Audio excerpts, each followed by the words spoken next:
CBS Radio Mystery Theater presents...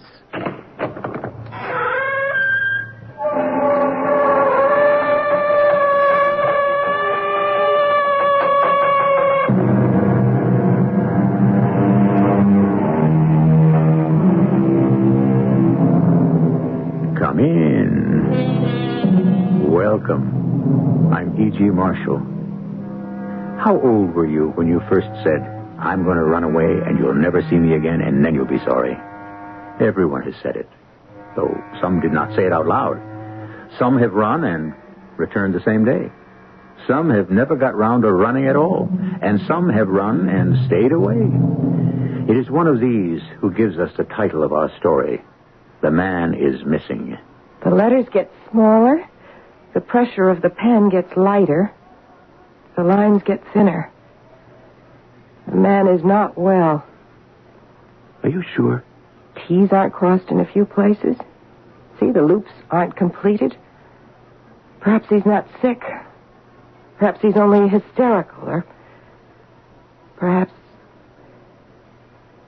he's mad.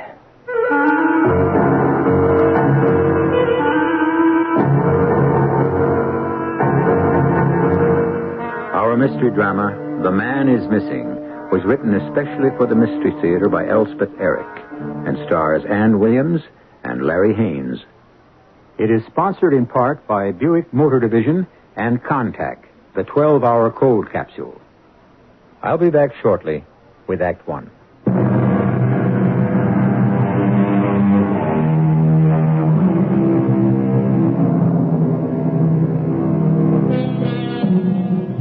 Within the huge New York City Police Department, there's a small coterie of men who wear no uniforms. They are the investigative detectives. They have one captain, one lieutenant, and 5 sergeants. They receive about 100 calls every day. Out of 16,000 cases, they have solved better than 99%. They are known as the Missing Persons Squad. I looked up, and there she was, back again. I told her over and over, but there she was, same bright smile, same eager look, like she knew I could do something, and she was just hanging around waiting for me to do it. My name's Wiley Caldwell, and I'm captain of the Missing Persons Squad. Good job. I like it. We know our stuff, if I do say so myself, as perhaps I shouldn't. Runaway kids, we handle a lot of those, and old people. The ones who get tired of feeling useless and unwanted and just wander off. We get a lot of those, too. However, there she was, back for the umpteenth time to ask me, for the umpteenth time, to find her husband. Captain Caldwell, may I talk to you? Mrs. McLaughlin. Why don't you call me Mia? We know each other pretty well by now. That we do. So, call me Mia, please. Okay, Mia, but the answer's the same. We've checked the files, we've called the morgue. Lawrence McLaughlin. Either place. So he's not in jail, he's not in the hospital, he's not dead. What more do you want? But where is he? Out there somewhere. But can't you look for him? Is he under 18? Of course not. What do you... Is he over 65? He's 29. Uh-huh. Well, then, even if we could locate him, we couldn't do anything about it. We couldn't bring him in. Why couldn't you? Because we would be violating his civil rights. You understand? Unless, of course, he's mental. Then we could take him. Is he? Is he mental? Off his rocker, out of his mind. Nuts. Oh, no. All right, then we can't touch him. I know it's hard on you, but I must break the news to you. Husbands run off all the time. Has Lawrence ever done the vanishing act before? Certainly not. All right. Probably he'll never do it again. Provided, of course, he comes back. Now, you run along home and wait to hear from him, okay? I have heard from him. You have? He sent me some money. Well, then you're all set. But he doesn't say where he is. But he's thinking of you. Or he wouldn't be sending you the money, would he? You see? He's worried about you. He loves you. You're his wife, and he loves you. So what? What do you want? I don't know where he is. Oh, please, Captain Caldwell, please. I know you can find him for me if you just try. I mean, you're the Bureau of Missing Persons, and Larry is missing, and I want you to find him. Now, why can't you? Why won't you? All right. Now, quit crying. Now, that isn't going to do any good. You know that. All right, now, stop crying, Miriam. Why won't you help me? I'll tell you what. I'm going to turn you over to one of our detectives. Ben Chase, his name is. He's a very nice man. Very fatherly type. You'll like him. Now, you tell him all about your missing spouse, and maybe he can think of something. How'll that be? Okay? Okay, then. Come on. This way. He's right in here. Ben, I got a lady here I want you to meet. This is Mia McLaughlin. Mia, this is Detective Benjamin Chase. Take care of the little lady, Ben, huh?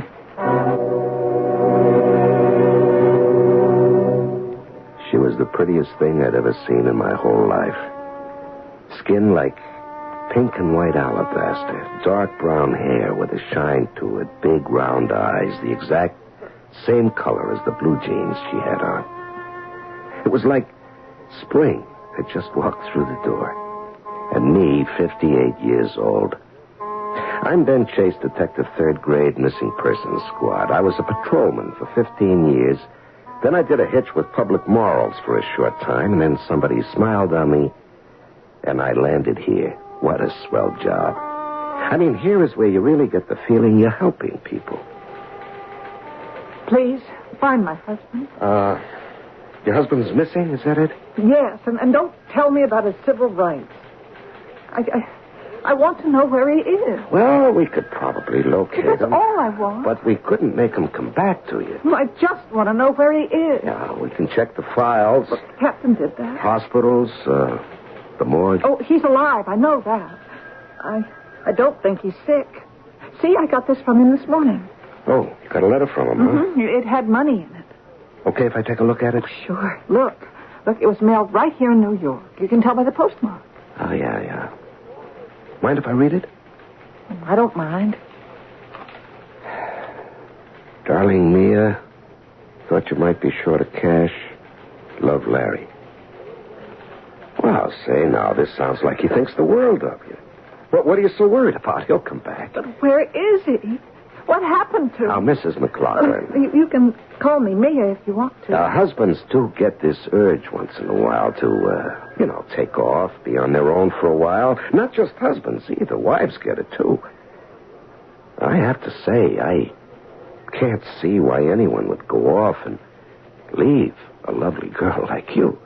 Well, he did. You do know you're very pretty, don't you? I guess. You guess, don't you know? I'm a model, photographer's model. You have to have some kind of looks for that, I guess. Well, you got more than some kind of looks. Well, thank you. A lot more. Look, can you help me find Larry? Well, I can try. I can't sleep. I can't eat. I can't go out on a job. I just think about him all the time. And what could have happened to him? Yeah.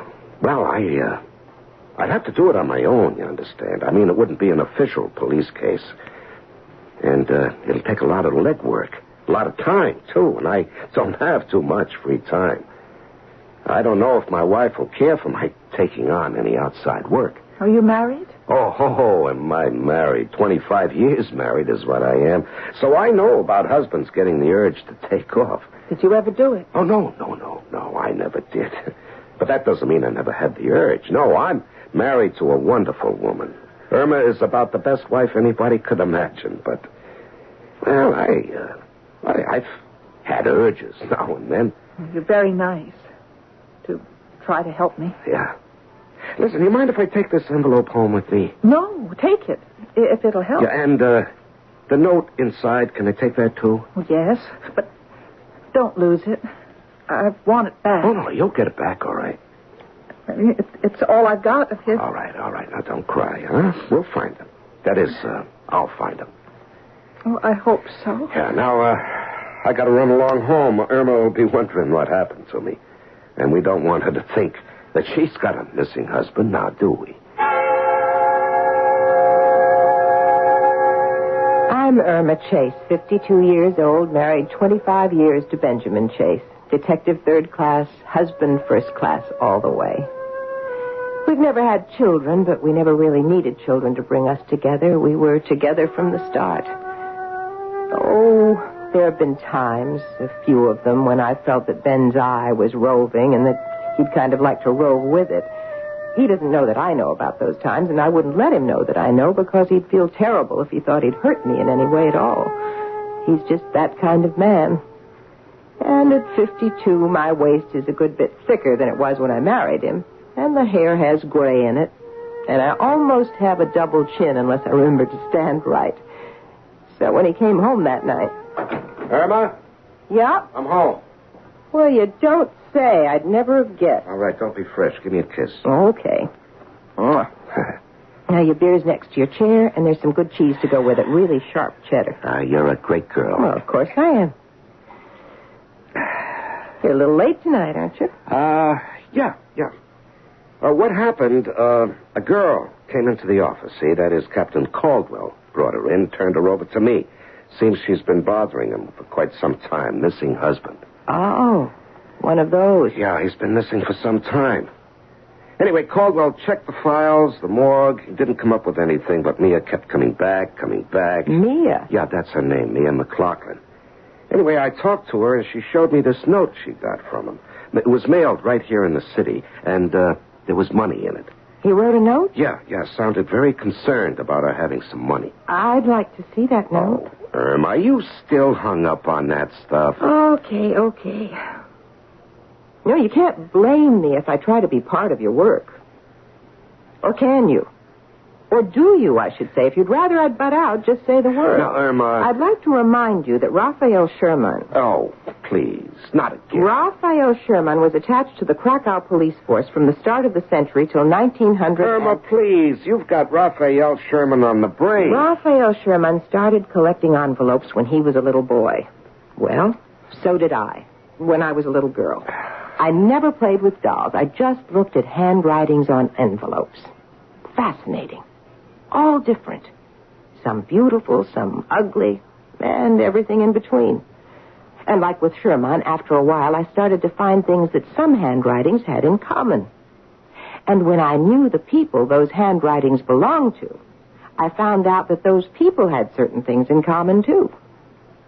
Then, people with heart trouble write differently from people without heart trouble. Oh, Irma, honestly. But the psychological differences, that's where it gets really interesting. You can read a person's whole personality in his handwriting, his whole life, Ben, everything that's happened to him. You really expect me to believe that? Well, Sherman could do it. He did it over and over, and he did it for the police. Now, I don't say that I'm as good as Sherman, but I do know something about it. Okay, take a look at this. Thank you. Well, see anything? This man is sick. What? Look, the letters get smaller. You see, the pressure of the pen gets lighter, the lines get thinner. No, wait. Maybe he's not sick. Maybe he's only hysterical.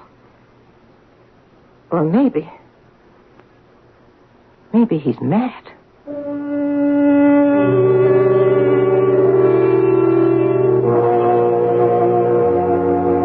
Raphael Sherman had no peers in his day.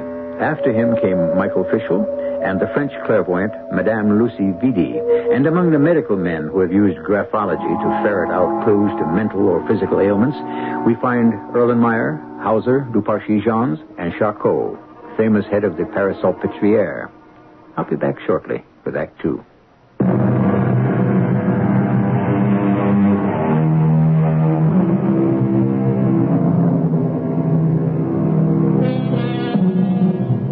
Captain Wiley Caldwell of the Missing Persons Squad has been bothered by repeated visits from Mia McLaughlin, begging him to locate her husband, who has disappeared. Wiley has turned the girl over to Ben Chase, detective third grade. Ben shows the note to his wife, Irma. Irma, aspiring graphologist, deduces from the calligraphy that Mia's husband is sick, hysterical, or even mad. Did I know what I was doing when I turned that dumb little chick over to Ben Chase? I thought, of course, he'd feed her a line. Maybe pick up a clue someplace from some connection. In other words, get her off my back. Also, there was always the chance that her husband would show up. A very good chance because she was a very neat little dish. A fact I felt sure that my friend Ben had not overlooked entirely. Now, I'm a friend of Ben's, and I also know his wife, Irma. A marvelous woman, Irma is. I thought a little interference from me on her behalf wouldn't be amiss. Yeah, I see. That's all you can tell me, Mrs. Downs? Yeah. Well, it's something. Anyway, thanks. Hi, Captain. Who's Mrs. Downs? Her. Yeah, her. Who is she? Well, actually, she's Mia's mother, Mia McLaughlin's mother. That's so. Yeah, I thought maybe she could give me a lead to go on. Did she? No, she says they got along great. He was crazy about her. Seems he wanted to be a painter, a serious type painter. Gave it up and went to commercial art right after they got married. Maybe he regretted it. Well, Mia's a model, you know. That's how they met. He was living in this artist colony upstate in the Catskills, Braden Falls. You've heard of it. Where all the artists starved together. Yeah. Anyway, Mia was a model up there for one summer. She posed for him, for nothing. He was even broker than the others. They fell in love, and they got married. He went with an ad agency. She became a fashion model.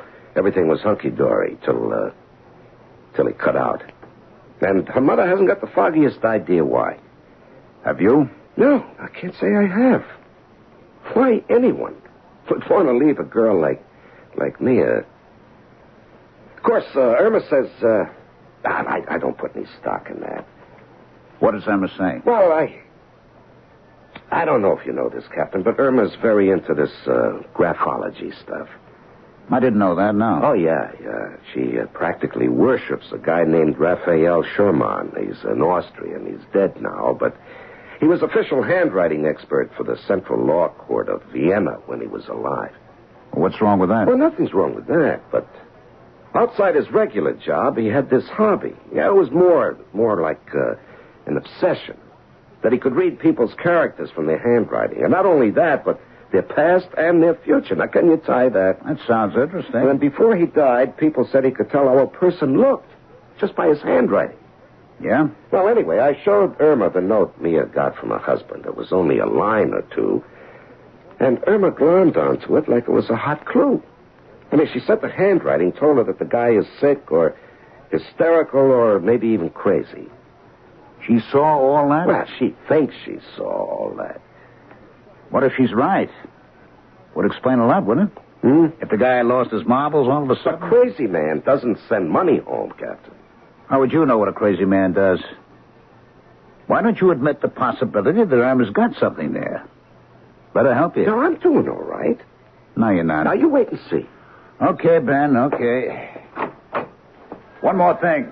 You're spending too much time on it. That phone call to the girl's mother, you made that from here on official time. And that girl's been here almost every day talking to you on official time.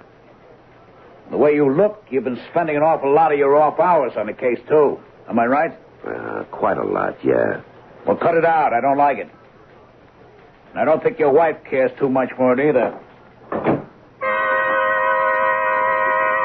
I was shook up when the captain walked out. Part of what he said was true. I was spending a lot of time trying to locate Mia's husband. I'd gone down to the Art Students League and talked to the teachers down there. A lot of them remembered him from the olden days. Nice fella, they all said. Big, strong, very outgoing. No sign of any kind of ailment, no instability. Certainly no signs of being demented. Well, so much for what Irma thought she saw in his handwriting. Irma. What about Irma? What was that last crack the captain had made about him not liking the hours I was giving to the case and Irma not liking it either? She hadn't said she didn't like it. She hadn't raised any objections. She was too busy going over that little scrap of paper. But if I didn't find him soon, was she going to begin to wonder? Hell, I was beginning to wonder myself. Just like that, I made up my mind. I was going to take myself off the case. I should never have taken it on in the first place. I'm crazy about my wife. I had my mind all made up to tell Mia I was letting go of the case when she walked in. Hello, Ben. Oh, hi there, Mia. Sit down. I want to talk to you about, Is Captain Caldwell mad at me about something? Well, he's not mad exactly, and not at you. Oh, look. Look what I got this morning. Oh, another letter, huh? Mm-hmm. Yeah. This one had money in it, too. Okay to read it? Oh, sure. It's about the same as the first one. Oh. Yeah, so I see. Only look where it's mailed from. Braden Falls. Mm-hmm. That's where we met, Larry and me. Yeah. Tell me about Braden Falls. Well, it's a very romantic place. In the mountain. Mm-hmm. Well, sometimes, certain times of day, the mountains turn blue and purple. Oh, that's beautiful. And then there's the falls. Yeah, Braden Falls. Oh, they come tumbling down from way high up. Crash, smash. Some places you can't hear what people are saying. The falls are so loud. Oh, it's just beautiful. Mm. Larry and I used to go on picnics, eat sandwiches and stuff, and listen to the falls and make love. Uh-huh. Why do you suppose he went up there? Not just to mail a letter. I think he went there because it's where we were so happy. He wanted to remember how it was at first. Then you weren't so happy later on, is that it? Oh, well, we had fights. Not very many, not very often. Just sometimes. Well, when? What about? You mind telling me? Oh, I don't know. I never knew. Everything would be going along just fine, and then all of a sudden, we'd be arguing. And I wouldn't know why. I just know that I was losing. Losing? Losing what? The argument. It was going to turn out he was right, and I was wrong. Mm-hmm.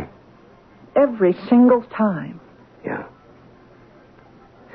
Look, Mia, I might as well tell you I was going to give up on this case. Not find Well, out. it isn't official business, and it's taken up a lot of time. But you have to. Now, this note from Braden Falls, I ought to follow up on that. You mean go up to Braden Falls and look for him? Oh, yes. Yes. Well, tomorrow's my day off. Well, I'll go with you. Well, I can show you around all the different places and the falls where Larry and I used to go for picnics. Oh, your wife wouldn't mind, would she? That little piece of paper hadn't been out of my sight for days. I picked it up from time to time, and now and then I got what I hoped were flashes of illumination. Other times I sat down with it under a good light and let my unconscious mind just play with it. It's a tricky thing, the unconscious mind. Much trickier than anyone imagines. Emma. I'm home. Good. Be right there. Where's my beer? I'm getting it. I really need it. Do you have a hard day? Yeah, sort of. Well, drink your beer. Where's yours? I don't want any. What, are you going on a wagon or something? No. I just want to keep my mind clear. Psychographology is a very exacting work. Psycho what? Psychographology. What Raphael Sherman did. Oh. What I'm trying to do. Analyzing people from their handwriting. Are you still doing that? Of course I am, and don't try to stop me. I'm not trying to stop you. Wiley Caldwell says I should encourage you. Now, I don't know if I can go that far. Captain Caldwell said that? Yeah.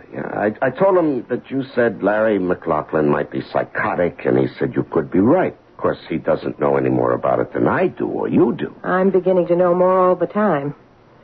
Pretty soon, I may be able to give you a pretty accurate description of the man. Forget it. I can't. Wiley thinks I'm putting in too much time on the case. It's not official business, you know. But you can't stop now. I got nothing to go on, Irma. Just let me help you. Well, I give it a couple more days, just long enough to track down one more clue. It might mean something. What? What clue? Well, Mia brought this in today. It's another note from her husband. Let me see it. Yeah, here. Yeah, there was money in this one, too. Doesn't sound like a man who's fed up with his wife. According to Mrs. Downs, McLaughlin was crazy about his wife. Who's Mrs. Downs? Mia's mother. She says McLaughlin gave up being a serious artist so he could support his wife. Oh, by the way, you'll notice that the note was mailed from Braden Falls. That's the artist colony place up in the mountains. Well, the McLaughlins met there and fell in love there. Mia did some modeling for them. And I thought that since tomorrow is my day off, I would go up there. Mm-hmm. You know, take a look around. Mm-hmm. And Mia is going with me. Mm-hmm. Is that all right with you? Yeah. And will you put that thing down, Irma? Put the letter down and listen to me. What are you so mad I about? tell you, I'm going off for the day with a young girl, a young, attractive girl, and you got no objection? My day off, my one day off, the day we go to the beach or the movies or do something special. I tell you, I'm going off to the mountains with a young girl, used to be a model, and you don't care? Ben, I was right. The person who wrote this letter has something wrong with his lungs. What are you talking about, for Pete's sake? Some kind of respiratory disease, trouble with his breathing. Now, look, here. Huh? Now, you see the little pauses in the writing? Pauses? I know they're hard to see. I can see them. But they were in the other note, too. But I wanted to be careful. I wanted to be sure. And here they are again. It's as if every so often he had to stop and lean on his pen. Take a little rest before he goes on. Oh, Ben, give me a little more time and I'll be able to tell you all about the person who wrote this note.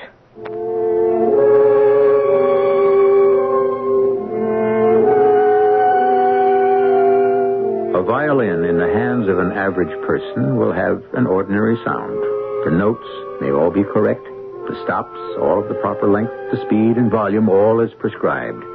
But the same violin in the hands of an artist will take on the quality of real music.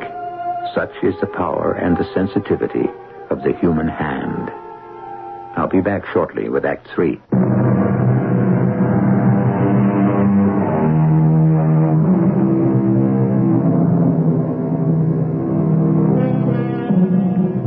Psychographology is a fairly recent word. It describes the process by which character and personality can be deduced from the analysis of handwriting. Irma Chase has been attempting such an analysis from 2 notes written by the missing husband of Mia McLaughlin. Among other things, she has inferred that the writer of the notes is emotionally unstable and has some sort of trouble with his breathing. She has not tried to keep her husband from using his day off to travel to a place called Braden Falls, high in the mountains, accompanied by the young girl, in search of the missing man.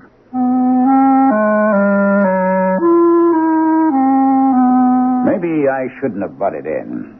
I thought Ben Chase was a good man, a good cop with a fine record.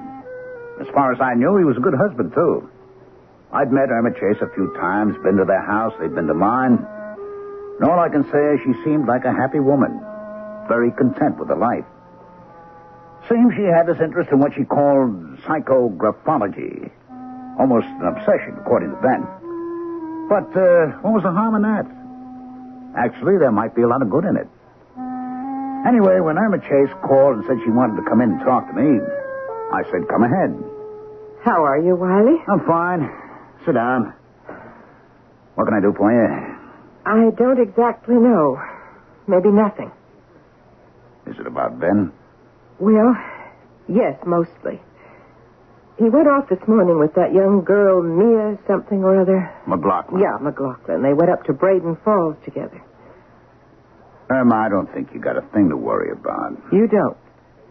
She's a very pretty young girl, but I know Ben. I don't think he's really interested in her. He's gone to Braden Falls because that's where the girl's husband wrote his last note from. I know. I've seen the note. Matter of fact, I've got it with me. There's a chance the man might be in Braden Falls, and they've gone there to check it out. Ben will be back by tonight. Don't worry about that. Oh, I'm not worried about that. No, you're not? Well, then what do you... Wiley, you know I'm interested in graphology. Yeah, Ben said something I've about been it. studying these 2 notes from Larry McLaughlin, and I've come up with a few things. Is it all right if I tell you about them? Of course, Sarah. I told you I got an open mind. Now, the first thing that started to emerge was that whoever wrote those notes is emotionally unbalanced, maybe psychotic.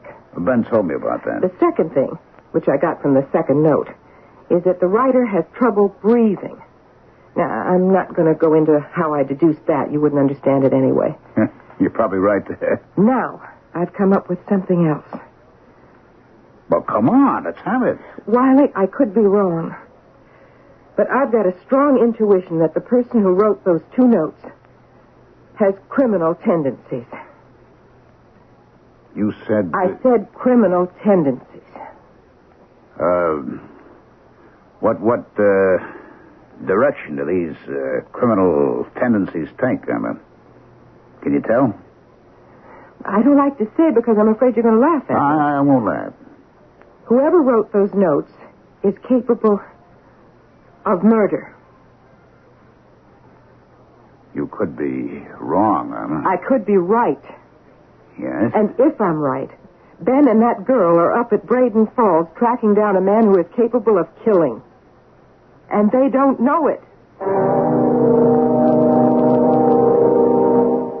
Braden Falls isn't even a whistle stop. It's not on a railroad at all. Mia and I arrived on the bus. We were the only ones getting off. The center of town has a filling station, a grocer, a butcher, a stationery store, and an ice cream parlor. That's about all. But tucked away in the mountains are all kinds of houses, from log cabins to Quonset huts. We strolled around talking to the artists who lived in those houses. Nobody had seen or heard from Larry McLaughlin, though a lot of them remembered him pretty well. We planned to take the 4:00 bus back to the city when Mia got this idea of climbing one of the mountains up to where the falls had their origin. She said they were spectacular at that height. And we had nothing to do till the bus arrived, so... they're beautiful, all right. Huh? The falls, beautiful. Well, didn't I tell you? Hey, how much further? Oh, not far. You want to rest? No, I'm fine. Well, let's sit down for a minute anyway. Okay. Well, I brought along a couple of sandwiches and some ginger ale. Well, I hope it's still cold. Oh, great. You're quite a girl. Oh, you think so? Yeah, I do. If I was a little bit younger, 20 or 30 years younger, I'd... You'd... What? What would you do? Well, I guess I'd make a pass at you. Here's your sandwich. Would you mind Would I mind what? me making a pass at you? Yes. I'd mind very much. Oh, well, I'm sorry. I know I'm much too old. No, it isn't that. Oh, you're thinking about your husband, aren't you? You're thinking about Larry. I'm sorry. I should have realized that. I guess you associate this place with him, huh? We used to come here for picnics. Yeah. You know, I'm really sorry we couldn't pick up a clue here. He must have come here just for the day, mailed the letter, and left. Larry and I used to have our picnics up at the top. Let's walk up there, okay? Yeah, okay. Listen, I hope you'll forgive me being fresh. That's all right. You're a very pretty girl. I suppose a lot of men have told you that, huh? I guess a lot of them made passes at you. Am I right? Sure, right. Girl like you. Shut up. What? We're almost there. Oh. Wait until you see the falls where they come out of the rock. Great, huge burst of water. Thrilling. As though they couldn't wait to get out. As though they'd been pushing and pushing. And then they fall out and down into the gorge, hitting all the rocks on the way, splashing off of them down. Must be impressive. Oh, it's the most glorious thing you've ever seen. Here we are. Stand right here. Huh? That's it. Now, look up there. That's where the falls start. Oh, yeah, that's powerful. So strong. I can't wait to burst out. Doesn't it give you a marvelous feeling? Yeah, it does, kind of. Now look down. Did you ever see anything like that? Hey, Tom. Wait. Dirty old man. You dirty old man. Ben! Hold on! She pushed him. Hold on, Ben! Hold on! Girl, Ben, hold on. All right. I'll get you, Ben. Just hang on now. Hang on, Charlie. Wiley, is he okay? No, I think he's conscious. I think so. Just a second now. Oh, Ben. I got him. Wiley. Ben, give in. Let go. Relax. I'll get you out. These rocks are slippery. Relax, Ben. All right, let go. I'll get you out. Don't you do anything now. Falling right into the water. Yeah, where it's deep. You were lucky. You're going to make it, honey. Sure he is. Give me your hand, Wiley. Stay right where you are, Emma.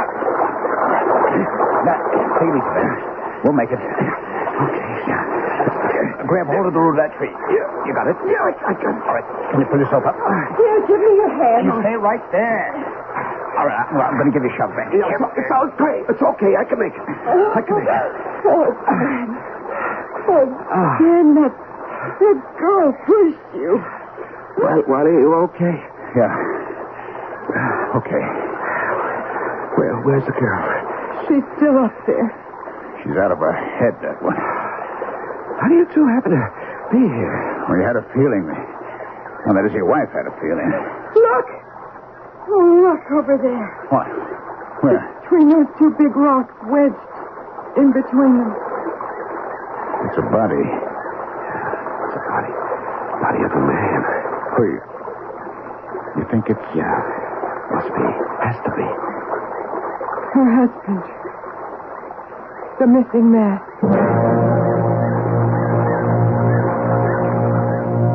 And it was, of course. Poor Larry McLaughlin's body caught between two jagged boulders, almost at our feet. Ben and Wiley rested for a while. Then between them, they got the body out. The police picked it up later, and they picked up the girl, Mia, too. She was wandering about the mountaintop, very sweet and very vague. Ben had been cut badly by the rocks. The three of us met the next day in his hospital room.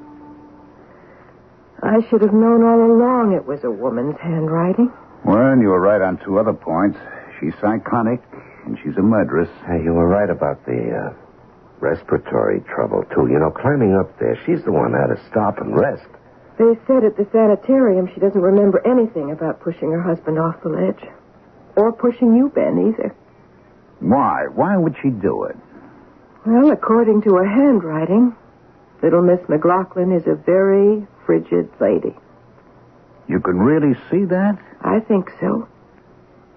She hated men like poison, especially men who were attracted to her. Like her husband.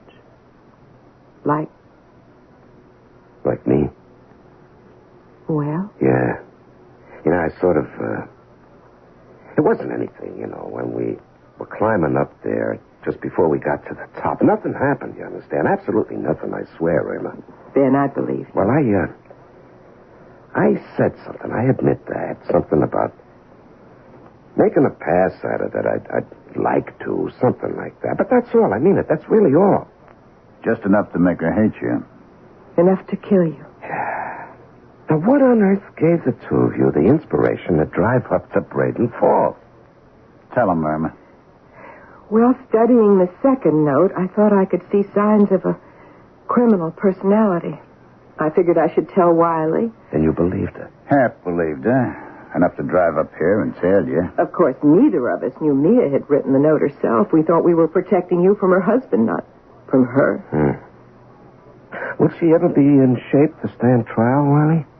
If she ever remembers what she's done. You think she might? Yes, she might. Now, what makes you say that? Well, look at this. This is the second envelope. How she addressed this to herself. You see? Mia McLaughlin. Take a good look. So? Don't you notice anything? No. Wiley, you? Looks okay to me. Compare it with the first one. Look at the M in Mia. Now, you see how it starts at the left? Yeah, but they both do. No. The second one has a short stroke at the start that goes from right to left, then shifts and goes into the M. Now, she started to write something else and then changed. She started to write an E. E for Emma. Emma? Why Emma?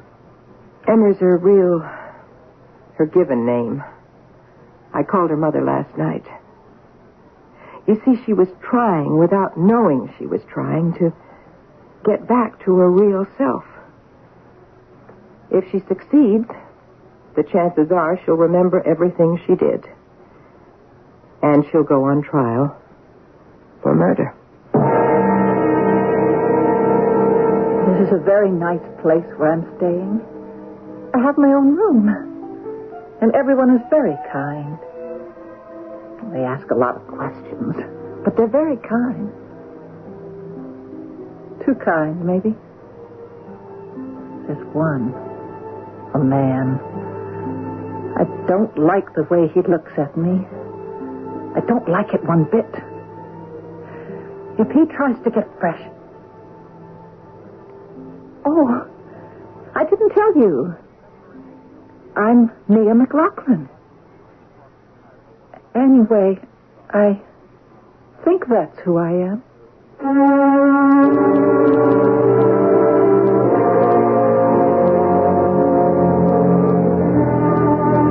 We've accomplished prodigious feats in outer space, invaded the moon, and discovered what it's made of.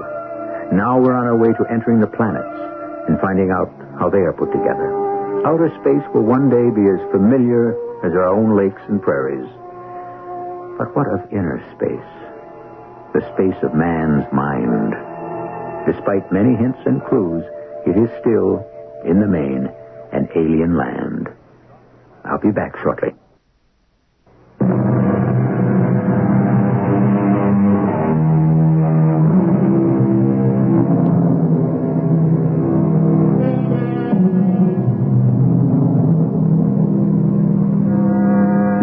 Be so foolish as to suggest that criminals, actual or potential, can be detected solely by the use of psychographology. But the way things are progressing these days, progressing backwards it sometimes seems, law enforcement needs all the help it can get. Our cast included Larry Haynes, Ann Williams, Ralph Bell, and Terry Keane. The entire production was under the direction of Hyman Brown. This is E.G. Marshall inviting you to return to our Mystery Theater for another adventure in the macabre. Until next time, pleasant dreams.